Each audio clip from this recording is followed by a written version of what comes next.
Comment peut-on décrire cet organisme spirituel que Dieu nous donne lorsque nous l'aimons d'amour, d'amitié, donc que nous entrons dans son salut?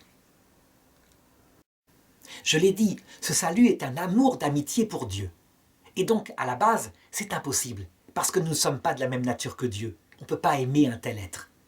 Sauf que Dieu, évidemment, le permet. Et pour ce faire, il commence donc par élever notre âme pour la rendre capable d'une vie surnaturelle. Voilà pourquoi, au cœur de notre âme, source de toute notre vie, il crée ce qu'on appelle un habitus dans l'être, un avoir, la grâce sanctifiante. Elle vient vitaliser notre âme, surélever, pour être capable d'être au niveau de Dieu. Cette âme, elle produit des facultés vitales en nous, notre intelligence par exemple. Notre intelligence, elle est faite pour connaître la réalité, la vérité. Mais tout d'un coup, surélevée par cette grâce sanctifiante, elle se met, comme connaturellement, à connaître qui est Dieu, sa vie intime, sa Trinité. Elle le connaît intellectuellement, certainement, par la théologie, mais elle le connaît aussi intimement, par une contemplation silencieuse, comme on contemple l'ami. Pour ce qui est de la volonté, qui est une autre faculté vitale, enfin de vie, je devrais dire, issue de notre âme, elle est surélevée elle-même. D'abord, elle devient capable d'aimer ce Dieu comme un ami. C'est ce qu'on appelle la charité.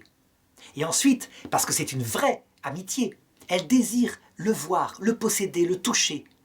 Cette volonté est surélevée par une autre vertu théologale qu'on appelle l'espérance. Espérance qu'il vienne vite nous chercher, que ce ne soit pas dans le désert comme maintenant. Notre espérance veut nous faire passer d'une union d'amitié affectueuse avec Dieu à une amitié effective, concrète. Entrer dans la chambre nuptiale, disait sainte Thérèse d'Avila. Ces trois vertus s'appellent les vertus théologales, parce qu'elles ont Dieu pour objet. La foi croit en Dieu, parce que Dieu ne peut pas nous mentir. La charité aime Dieu, parce que Dieu est aimable. L'espérance espère voir Dieu, parce qu'on veut le posséder dans notre vie.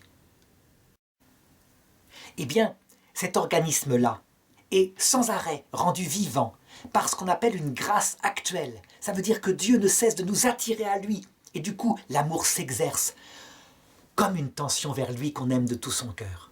Et en plus, cet amour a des dimensions que Dieu crée, des notes spéciales, qu'on appelle les dons du Saint-Esprit. Ça veut dire qu'il aime selon cette forme, globalement. Il veut connaître le cœur de Dieu, c'est le don de sagesse. Et puis il veut connaître ses intentions sur nous, c'est le don d'intelligence du cœur.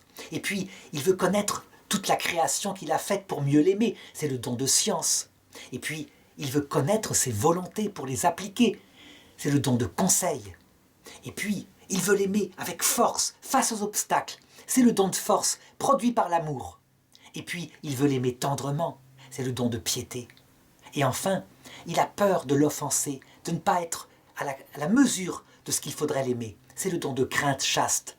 Ces 7 dons du Saint-Esprit sont donc tout simplement des propriétés d'un amour pur, intime, d'un amour d'épouse, pourra dire même saint Thomas d'Aquin. Parce que, comme le dit saint Paul aux Éphésiens, qu'y a-t-il de plus belle comme analogie que la relation d'un époux et d'une épouse quand elle est vécue vraiment dans l'amour, pour signifier cette relation de notre âme avec notre Dieu.